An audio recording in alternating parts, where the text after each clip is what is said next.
Aloha and welcome to Mana Inspiration with yours truly, Note Endurance. Like always, we're going to have our scripture. And our scripture today is actually, I got it from yesterday's service with Pastor Bo, and it's Proverbs 18:21, which is in the Message Bible. And that said, words kill, words give life. They're either poison or fruit. You choose. Now it reminds me of this saying I heard, and it says, choice is the greatest power in the universe, and it's all yours. That means we have the option to make our choices, which way and which direction we go in life. Also, in what we speak. Are we speaking poison? Are we speaking fruit to others? Now, a quote from John Maxwell says, life is a matter of choices.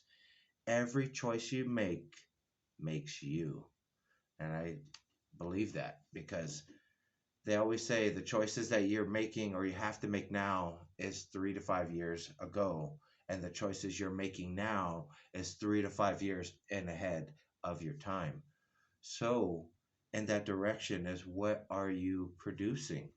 You know, what are you choosing to produce? Fruit or, or poison? You know, that's on you.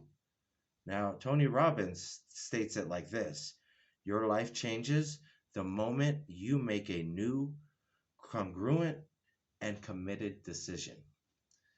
I think that also goes with the choosing is we have a decision to choose. And if you think not choosing is an option, that's still a decision not to choose. And it also brings me back to what are you choosing to produce? Fruit or poison? So, a good reminder. I wrote this down and I'm not too sure where it came from, but I seen it online and it says, watch your thoughts, for they become your words. Watch your words, for they become your actions. Watch your actions, for they become your habits. Watch your habits, for they become your character. Watch your character, for it becomes your destiny. What we think, we become. Just like that Jim Rohn saying, if we want to change our life, we have to change our thinking. Now, what are you changing? Are you choosing to speak poison into others? Are you choosing to speak fruit, blessings, life, abundance or happiness into others' lives? And so I challenge you, choose fruitful talk. If you ask, well, who do I speak this to?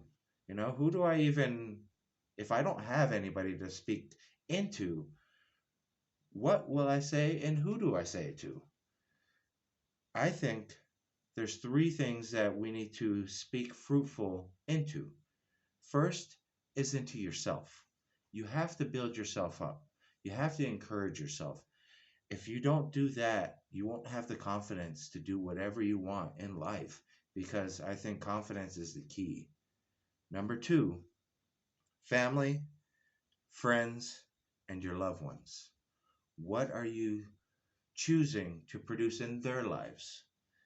With any of both of my daughters, I always try to speak positive and what life is about. And, you may see it at a different view like I did when I was young. And then your view changes as you get older and you realize that there's a lot more to life than what you really think there is. So what are you spitting into your significant other? Are you always arguing? Or are you just trying to build them up? You trying to make them happy? I know I fail at that quite a bit. I try to encourage the loved ones so that way they can feel that confidence because it comes down to back to number one. We have to choose to speak that self-talk and the fruit into ourselves first. Now, number three is strangers. How are you talking or what are you producing to strangers? I always say you can tell how a person treats others by the way they treat strangers. And if you treat strangers like they say speaking fruit into them, that's that's awesome because it shows your character.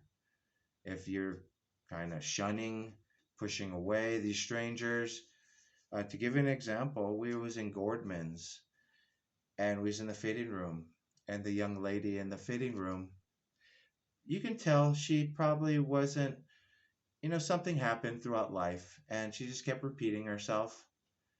Everybody was kind of treating her a little bit odd.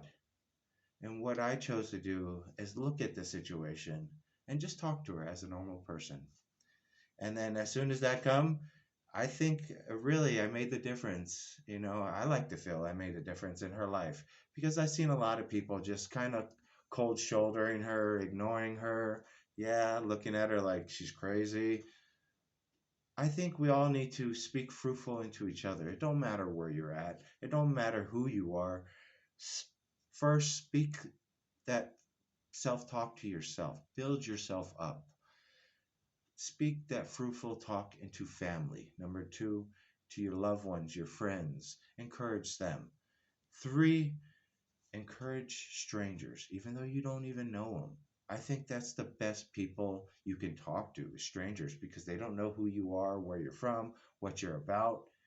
A lot of people tend to just let things go.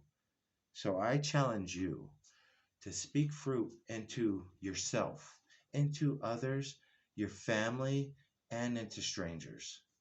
I think all around, if you're speaking fruit into everybody you run into, nobody has anything bad, but just nothing but positive because you listened and you cared. Again, I love you guys and I challenge you. What are you choosing to produce? Are you producing that fruit or are you producing the poison? Do that throughout the week. So that way it stabilizes you and you realize that, hey, okay, maybe I was spitting poison. Maybe I was spitting fruit. We can nip it in the bud and we can change it. If you want to change your direction, change the way you think, change the what you say, change everything around you. That way you can get what you want out of life. Aloha, guys. I love you. You guys have a blessed week. See you next week. Thanks, guys.